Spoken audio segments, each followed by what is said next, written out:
Hello and welcome to another video. This will be another Boogie2988 reaction part 2 of his He Crashed My Panel at Retropalooza. Sorry this video is going up later than it would have normally today. Let's just say that I got a lot of progress on Monopoly Go today.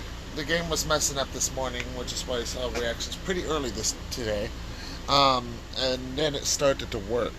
So, and I got a lot of progress, to say the least. But anyways, that being said, let's continue this video. It would be painful for us to breathe, let's just be honest, right?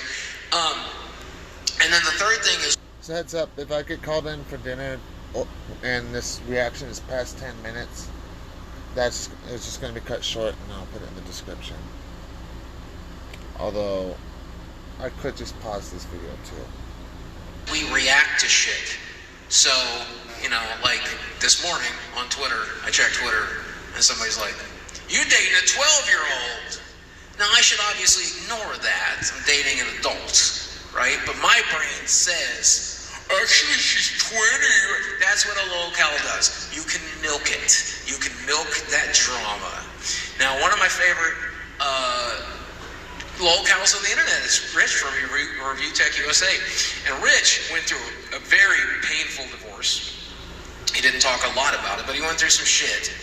And he decided to fully embrace his lolcow status. So he like strokes his cock, I should say chicken.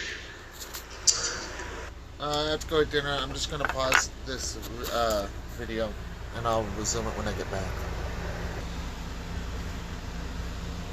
I am back. Sorry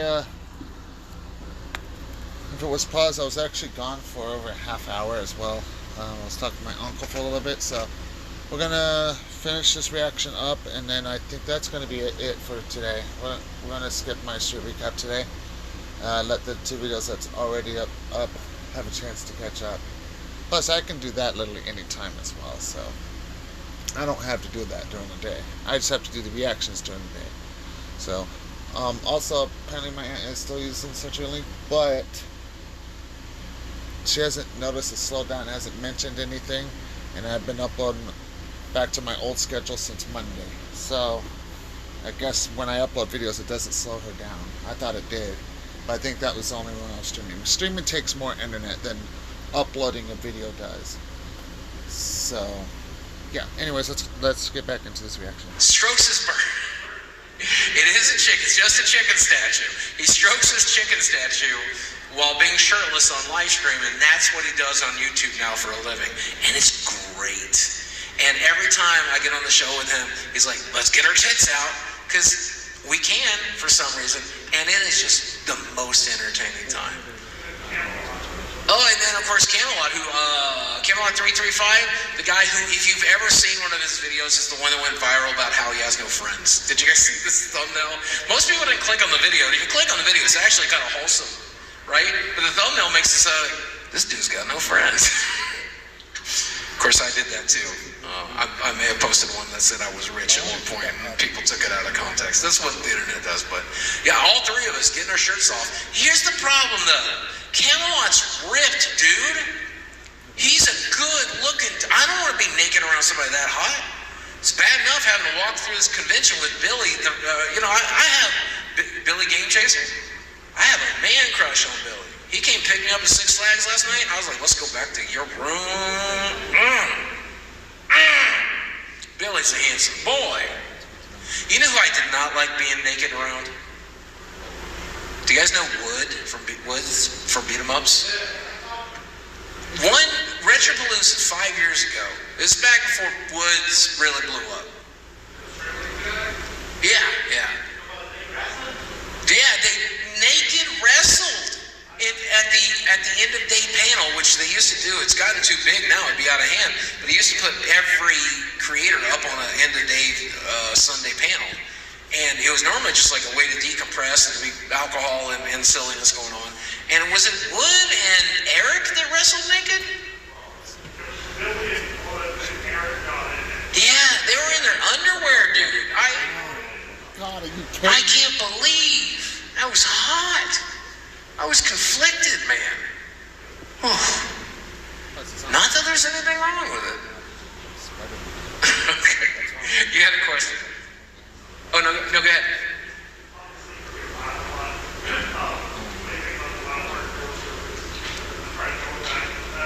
So, World of Warcraft for me is an addiction.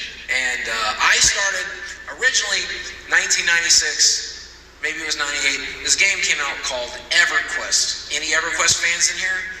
Okay, wow, we found the 2 other people that are alive that played that game. Oh, yeah. And what server were you on? Oh, okay.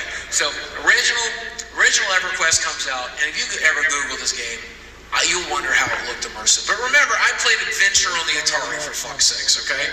So, it was a first-person MMORPG, and it was largely one of the earliest MMORPGs, but certainly one of the first-person ones, and it was extremely immersive, right?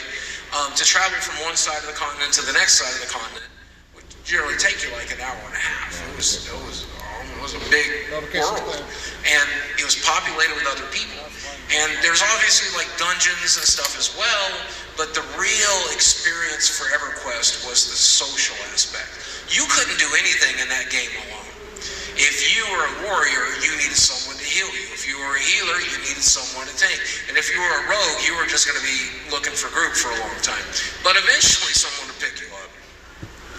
And I quit everything. I had a small business that I was doing web design in my local area, creating websites for small businesses. And I mean, good money back then, like $500 to put your website up is good money. I just stopped doing it because EverQuest existed. I started playing EverQuest. I played EverQuest for 36 hours straight once. I didn't sleep for a day and a half. We ended up going almost all the way to 48 hours before I finally slept, all to try to get a rubicite breastplate. That's how much of a nerd I am. Hi, Eric. I love you. Pete's with you too. I love you. Anyway, so another game rescued me from EverQuest. It was called World of Warcraft. You can just join me if you want to. I love you guys. Well, here's the problem with World of Warcraft. I either play it and only do that, or I don't do anything. That's it. I can't blame you. They didn't plug all your other fucking mics. I'm only one guy. So I'm loud enough. I'm Mexican. The only game that I ever really played that I guess I could say was a online RPG was RuneScape when it first came out. Oh, yeah. And the only reason why I did that was because I was in high school, 02, 03. Oh, yeah. And I was one of those kids that didn't do shit at school, so I just played on RuneScape. But to answer the question a little more succinctly, I cannot play World of Warcraft. Because if I do, I will be 600 pounds again. And I will never leave the house, and I will never do anything. Is it that good? It's not even that good. It's like asking me, like, hey, is McDonald's that good? No, but I'm still going to eat the shit. Oh, dude, can we get McDonald's for lunch? Is it back yet? No. Or is it permanently gone? But I do love it. Are you playing World of Warcraft right now? World of Warcraft is... You're right, yes. World of Warcraft is okay. I'm sure it's a fun game. I just don't know if I'll ever be into it myself, considering that... Because I discovered Final Fantasy XIV in 2019, which is very similar to World of Warcraft. And I just prefer Final Fantasy XIV. And if Square Enix releases another Final Fantasy Online in the future, I'll probably give that a try too. If they do that, though, it'll probably be Final Fantasy 17. But if not, then I think they'll just continue Final Fantasy XIV and stuff. Final Fantasy XIV still has a continuing storyline. It's not like the other Final Fantasies where you do the story and then you're done.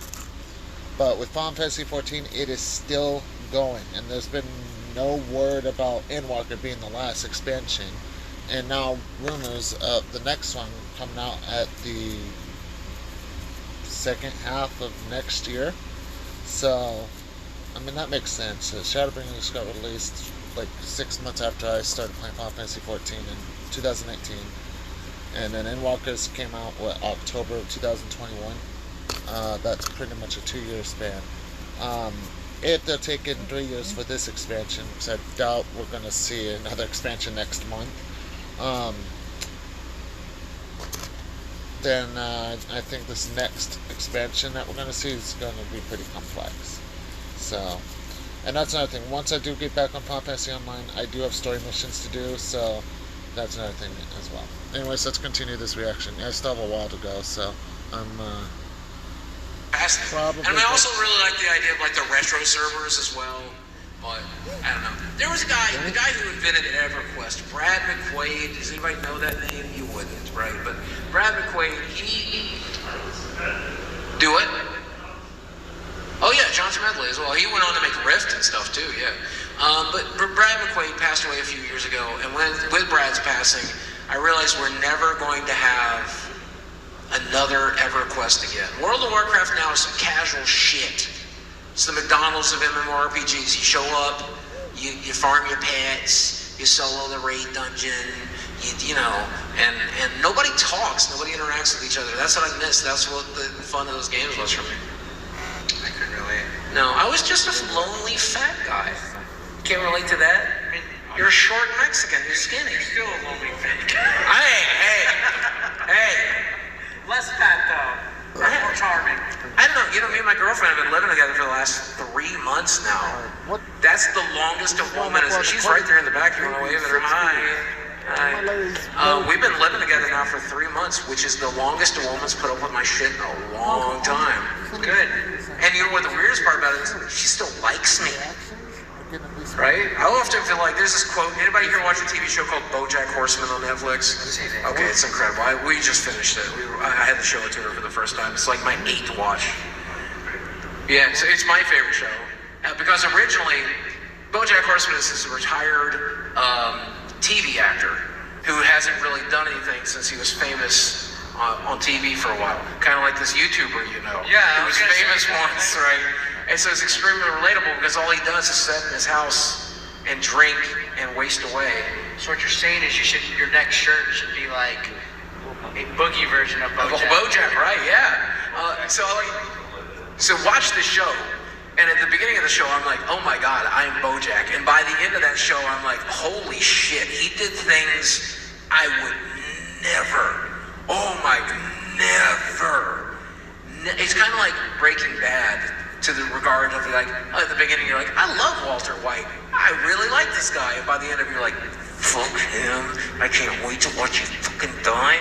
The same thing. By the end of BoJack, I still love the character, but he's horribly flawed. Well, I kind of brought Breaking Bad into this. I just hear him say the name Walter White, and oh my god. No, do you want to? I know. Yeah, they told me, they said, you have to end 5 minutes early because Pat's so sexy and important. Dude, I'm jealous that you had your panel in here because I had mine like... I couldn't have walked there, that's why mine was here. It was literally like the Fellowship of the Ring to get to like the Eye of Sauron and shit, to just get to that panel room. Dude, we went to Six Flags last night and I walked 4.5 miles, which is a lot for me. And I literally could not make it to the Sheridan right now. Are you sore right now? Yeah, I have a walker in my trunk, and I almost broke it out this morning. You didn't use it. I almost brought it out. I didn't use it last night. Yeah. Oh yeah, okay. So here's another true story about me. When I was 600 pounds, I never sweated, because I didn't do anything. You don't sweat in your air-conditioned recliner while eating McDonald's. If you're sweating doing that, you're dying, right?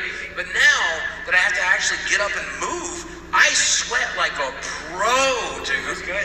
And like literally, like I saw like 5 or 6 fans at Six Flags last night, and they'd walk up to me and be like, "Oh, dude, can I get a photo?" I'm like, "Of course." And they put their hand on you like this, and they're like, "Ugh."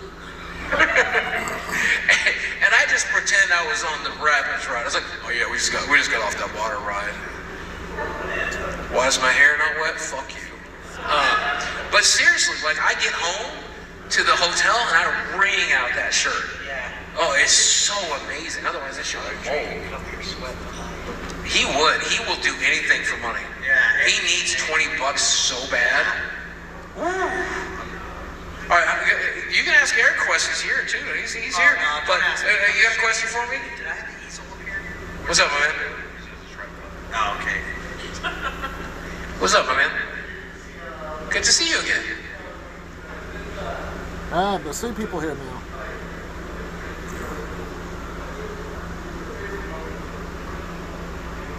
For 2 minutes. So this is the 10th Retropalooza, he pointed out, and I have come to 9 of these things. The very first convention I ever got invited to was Retropalooza, and they asked me, like, what's your buy-in rate? I'm like, I just want to be there. Give me a room to sleep in, that's all I care about. And I spent 2 days here shaking hands and meeting people, and there's been some really great moments. I've got to meet some really great creators. Billy Mitchell, which is not the first person that comes to great creators, but I'm glad to have met him. Angry Video Game Nerd, I got to meet him. What an incredible experience to meet. I remember him. Sorry. But I think, God, I hate to cheat. This sounds like a not true answer. But the true answer is I just love meeting everybody, man. Like, it's just meeting you guys, like hanging out with you guys at my booth, or like, doing this panel and stuff. It's amazing to put a face to the people that I've been talking to and entertaining for the last 17 years I've been doing YouTube. Man, it's insane. Since 2006 is when I made that channel. And so it's incredible to see the impact I've had in your all's lives, and it's incredible to see, at the very least, that I've entertained. Or also seeing Billy and Wood naked was nice. I was actually going to ask if you liked that moment. That is, we were just talking about that before you came in. Were y'all here for that when they like underwear? He was. You can see that smile on his face. It's like, it was the best day of my life. Dude, at first I was like, what the hell's going on? Then I remembered that this vendor, they were making people do dares for like games and like discounts and stuff. Oh, that's so good. So at first I was like frozen. I was like, what the hell's going on? And then I was like, oh, it's a Yeah, of course it is. I will say, AVGN, I've got to hang out with him just a little bit, and it's fascinating the person he is in real life. Because, and I hate to shit talk anybody, don't take this shit talking, but when I met him for the first time, I kind of thought I was a big deal. And I thought since we kind of occupy similar space, he would recognize me, right? He did not recognize me. I was just some guy. And that was fine. Who cares, right? But then, he felt bad about that, I think, so they had me fly out to Too Many Games and do his convention there. And while we were out there, I got to spend a little bit of time with James Rolfe. And James Rolfe, as a person, is kind of so introverted, it's difficult to get him to communicate or talk or exist. And so, like, if you're talking to James, he's just going like this, going, yeah, you can tell he's trying to get the fuck out of it. Doesn't matter who he's talking to. Until he has Rolling Rock in him. Yeah. And he is a whole, we went to this German bar, and they did something called Das Boot. Does anybody know what that is? I was there for one of these, yeah. That was California. Yeah. Yeah. That was Southwest SoCal, yeah. And so they are doing this. They're doing this Das Boot thing, which I do not recommend. It encourages you to drink to unsafe levels. Please don't do that, right? But that's the only way James will talk to people. And after he had about half a boot in him, he was chatting. He was the greatest person ever to hang out with. It was insane. And then the next day he went back to... Yeah, I got drunk with him a couple years ago at Too Many Games in Philly. Yeah. We were up outside the hotel, outside until 8 a.m. drinking. Me, him, and like one other person. Because once you get started, he's still... Oh yeah, until somebody passes out. He's a good guy. I'm gonna go. But yeah, I just want to say I'm super proud. I love you, Eric. I'm proud of you. Super proud of this guy. He's come a long way. Thank you, He did Eric. great. I love you, Eric. And big things happening from. I'm gonna go to the table. I'll be there. Okay. Eric, I don't know if you guys know this, but Eric has become one of my favorite human beings on the planet, and I'm proud to call him a friend. And you should watch his content. Oh, I got a little head kiss. That's my post-con cookie. Yeah, it's like melting chocolate chips. Now I do think we're we're gonna do, because they record this, right? They're recording this in the back. So this will be for you, Billy, if you see this later. Okay. There's two different movies our community has made. One is the Angry Video Game Nerd movie, and one is the Game Chasers movie. Now, I have a favorite. But let's see by round of applause whose movie you prefer. Do you prefer the Angry Video Game Nerd movie? Clap if you do. Who here prefers the Game Chasers movie? Yeah! Woo! That's some good shit. I don't know if they're doing a showing of it here. Has anybody seen, you guys have obviously seen the movie, right? We're all huge Game Chaser fans in here. Yeah, that's the one, right? And so I helped fund that thing. I threw him $1,000, man. I'm just like, don't do that. That's insane.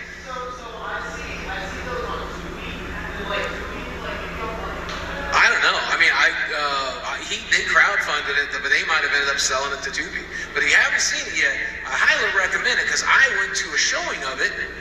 Not the premiere, but like a premiere at a convention, like an early before you could even get a hold of the DVDs. And I'm like watching that, and we're like 15 minutes in, and I'm like, oh shit, this is like a real movie. At no point did I say that about the Angry Video Game Nerd movie. At the entire Angry Video Game Nerd movie, I was like, this is a thing James made. And I'll tell you what the difference was. I'm not shit-talking James as a filmmaker, because James is an incredible filmmaker. I mean, we all grew up watching AVGN, right? We love it. We watch it still to this day. What I will say is I think his decision to go out to Hollywood and do it the Hollywood way did not serve him. But the way the Game Chasers made their movie here, with their friends and their family and the people they were passionate about, and the people they loved and trusted, I think that's what made it a better movie. Both great movies. I watch them both all the time. They're both fantastic. But AVGN one just didn't land, and God, Game Chasers movies incredible. All right, well, let's see. We got time for... As much as I love you, buddy. Oh, you heading out too? Thank you. I love you, Pete. That's food. There's food?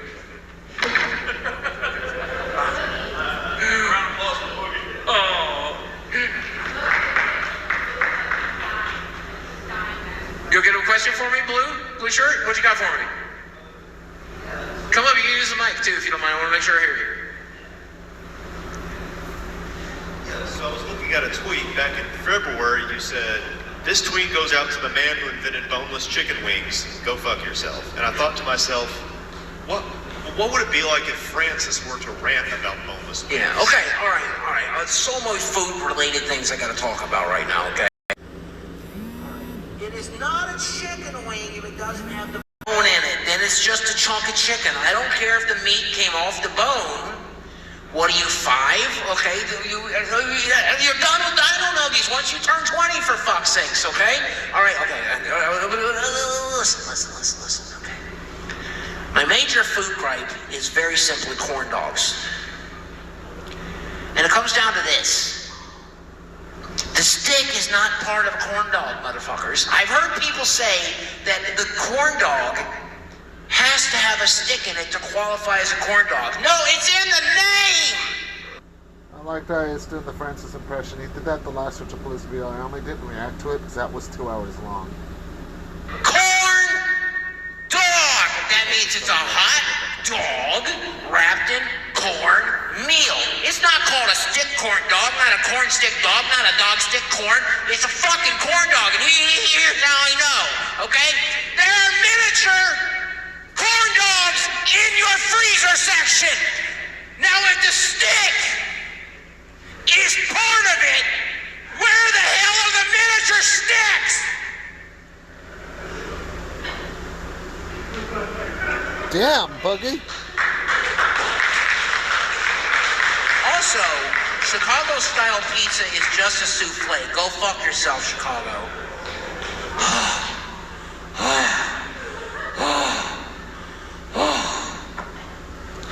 Okay. All right, we got time for one more. What you got for me, man?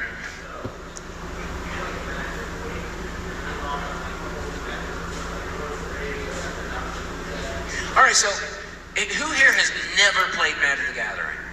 Okay. Anybody here not play? You haven't played it.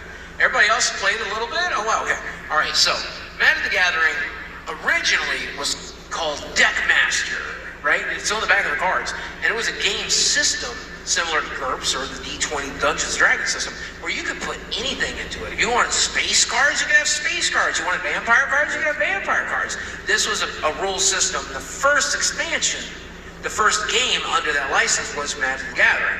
Well, they never did anything else with the Deckmaster's license except one shitty game that was popular in Japan called Deckmaster, which wasn't as fun as Magic, right? So, 5 years ago now, God, I'm old. 5 years ago, they announced that they were going to do something called Universes Beyond, and they were going to involve other properties in the game. Somebody here ever watched a show called The Walking Dead? The Walking Dead was the first crossover. They got Walking Dead cards. You can play Rick, Steadfast Leader, in Magic the Gathering. You can play everybody's favorite, Daryl Dixon, even though his card sucks for some reason, in Magic the Gathering. And the internet lost its mind. I was not particularly fond of having a Negan card in the game, considering some of the things Negan got up to in the comic books, less so in the show. It was kind of weird to sit across the table from a Negan card, but you know, hey, it's fine. Well, later on, they did a Godzilla crossover, right? Then they did Transformers. And by the time the Transformers one rolled around, I'm like, well, this is just how it is now. I don't want to play with a Transformers card. I don't want to play against a Transformers card. But it's just part of it now. They had a Fortnite one. Oh, that's cringy. There's Fortnite cards in Magic the Gathering now. Only like 5. There was also Arcane from League of Legends, the TV show. They did a crossover with that as well. But then, in this last 2 years, they've really picked it up a little bit. They did some Dungeons & Dragons crossovers, Forgotten Realms, Baldur's Gate, both pretty decent. Not a lot of great cards, but the flavor was there. And now that a lot of people are playing Baldur's Gate 3, it's bringing people into Magic because they're like, oh, I can play that as my commander? That guy that's in my party? That's awesome. But then earlier this year, they did a Lord of the Rings crossover. And oh my God, it was a success, smash hit. Now the reason I think this is so good is because, number one, we all love Lord of the Rings. So you love Magic, you probably love Lord of the Rings. Also, if you're human, you probably love Lord of the Rings. I don't want to meet the guy who doesn't. We're not going to be friends. What the fuck is wrong with you? But they did the greatest stunt in Magic history. We all know the One Ring from Lord of the Rings. They printed a serialized version of it, 01 of 01. One serialized version of the One Ring, period. There will only ever be one. That's it. Originally, they said, someone said, I'll pay $500,000 if you open it. Then it went up to $1 million. Then it went up to $1.5 million. And then Post Malone, the most famous Magic player in the world, infamous, I mean, like, he's synonymous with the game now, paid $2.5 million for the One Ring card. Incredible, incredible. I mean, the Lord of the Rings expansion, if you know nothing about Magic, go buy some of that, set down, get a couple of the commander decks, and you'll have one of the best times of your life just learning to play Magic. Magic is my favorite game of all time. I literally play it on the daily for 30 years. Like, I eat, sleep, and breathe that game. Please get into it, try it out. But if you're into Doctor Who, any Doctor Who fans, and I mean deep cut Doctor Who too, 11th Doctor, 10th Doctor, but first Doctor, second Doctor, they are doing a Doctor Who expansion later this year, and it looks like it's going to be one of the most incredible things they've ever done. So, every time I do this thing, every time I do anything, I say play Magic the Gathering. If you're not playing Magic the Gathering, you are missing out on one of the best times of your life. It's a great game, it's a great rule system, it's fantastic, but as far as that's concerned, everyone has their own opinion with Magic the Gathering. I did give it a try in middle school, but I'm just not the biggest fan of Magic the Gathering. Closest thing to Magic that I enjoyed was this Xbox game on Xbox 360 called Magic 2013 or something like that. I had a friend called In7 Reaper that I would play that with constantly, and another friend, Ruben, who was not known as In7 Zombie Killer at the time. who played that with us as well. But aside from that, I just haven't been all that into Magic. The biggest thing, and I love this part of Magic the Gathering, there are local gaming stores. There's 20 in Dallas, I looked. There are local gaming stores in every city, in every small town in this country. If you have a Magic the Gathering deck on you, you can walk into any single one of those stores, sit down, and make a friend. All for the price of 100 Magic cards. You learn that game system, you sit down, and no matter where you are in the world, you can sit down and make a friend, and that is worth any amount of money to me. And I hope you give it a shot. It's my favorite game in the world. As always, it's my time. I gotta make room for Pat. As always, guys, thanks for watching. I love you very much, and I'll speak with you again soon. Now go fuck yourself.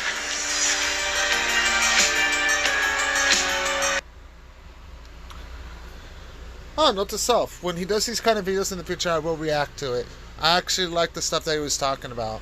I mean, in the beginning videos, talking about other things, I don't exactly remember what, but I reacted to it, so. But I like the topics he brought up in this video. He brought up World of Warcraft, and I brought up Final Fantasy 14. He brought up Breaking Bad and The Walking Dead. Apparently there's a Walking Dead card game out there. I mean, Boogie Lily name-dropped Rick, Daryl, and Negan, who are 3 very well-known characters on The Walking Dead. So, yeah, unnecessary things would definitely, but, yeah, I didn't talk about the Angry Video Game Nerd and stuff like that, too. And, yeah, he brought up, and yeah, the Francis imitation. He did that the last one of these conventions that he did, that he made a video of. That was 2 hours long. It's the only reason I didn't react to it. But I'm sorry, if he does another 2-hour video of something like this again, I'll put it into 4 parts, 30 minutes each. But yeah, I really enjoyed this. So anyways, I'm going to go ahead and end this video here. Stay tuned for the next one. There may be one more reaction that'll be uploaded today. But that'll be it. It'll be a Ninja Sway Twitch reaction. I uploaded yesterday, but I'm going to upload one today. I'm going to do that in a couple hours, so you'll see this go up, and then that probably a couple hours, 2 or 3 hours later. So, but yeah, uploading accordingly, back to my old schedule. I'm glad I'm back to doing that again. So, that being said, that's this video. Stay tuned for the next one.